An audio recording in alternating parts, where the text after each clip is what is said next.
Este es un cráneo visto por delante.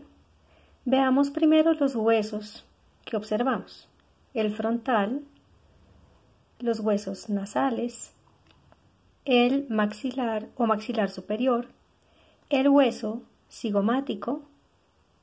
Por dentro de la órbita también observamos el esfenoides, el etmoides, el hueso lagrimal. Dentro de las fosas nasales podemos ver los cornetes, el tabique nasal que está formado por el vómer y adentro por el etmoides, la lámina perpendicular del etmoides y la mandíbula. Ahora miremos más de cerca las órbitas.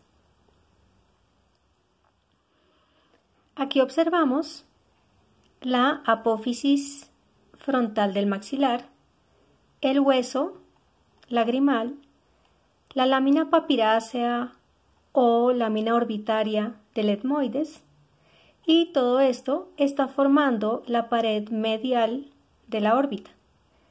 Ahora miremos la pared superior o el techo de la órbita.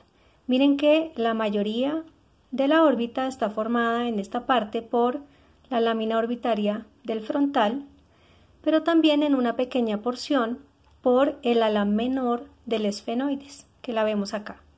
Entonces, esto sería el techo de la órbita. Ahora miremos la pared lateral de la órbita.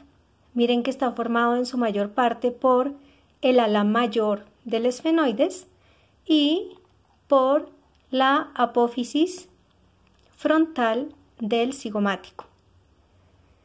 El piso de la órbita está formado en su mayoría por el maxilar, que sería exactamente la parte correspondiente al techo del seno maxilar, y también una parte por el hueso cigomático. Observemos el borde de la órbita, que en su parte superior el borde supraorbitario está formado por el frontal y el borde infraorbitario va a tener una parte formada por el maxilar y otra parte formada por el cigomático. Ahora miremos el cráneo desde lateral. Los huesos que observamos son el frontal, el parietal, temporal, esfenoides, cigomático, maxilar, mandíbula y occipital. Ahora miremos un poquito algunas estructuras interesantes. Primero observemos el temporal. El hueso temporal, recuerden que tiene varias porciones.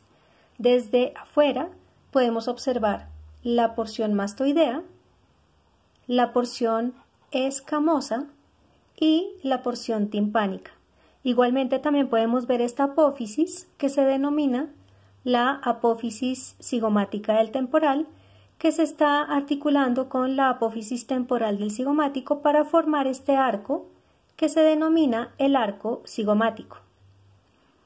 Ahora miremos la articulación temporomandibular.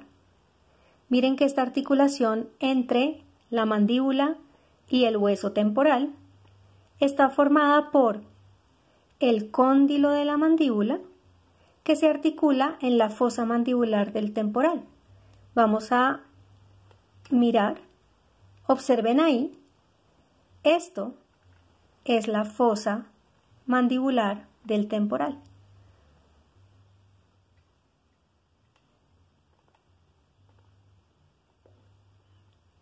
Y esta es entonces la articulación temporomandibular.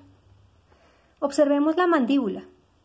Miren que la mandíbula, además del cóndilo, tiene esta puntica que se llama la apófisis coronoides. Todo esto que es la rama mandibular, el ángulo de la mandíbula y el cuerpo mandibular.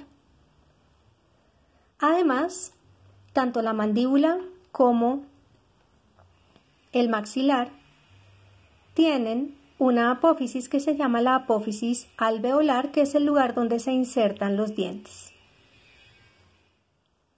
Este es el mismo modelo que hemos estado trabajando, pero le hemos retirado del lado izquierdo los huesos nasal, maxilar y cigomático, de tal manera que podamos observar mucho mejor las fosas nasales y en particular la pared medial de las fosas nasales. Aquí tenemos el vómer, que junto con esto, que es la lámina perpendicular del etmoides, están formando el tabique nasal. Además, podemos observar, si retiramos el vómer, podemos observar mucho mejor la pared lateral de las fosas nasales. Esta pared está compuesta por el maxilar, en particular la apófisis frontal del maxilar, el hueso lagrimal, el hueso palatino, en particular la lámina perpendicular del palatino. Encima de esta pared se encuentran los cornetes. Aquí tenemos el cornete nasal inferior, que es un hueso aparte. Tenemos también este, que es el cornete nasal medio, que es un accidente óseo del etmoides. Y bien posterior tenemos el cornete nasal superior, que también es un accidente óseo del etmoides.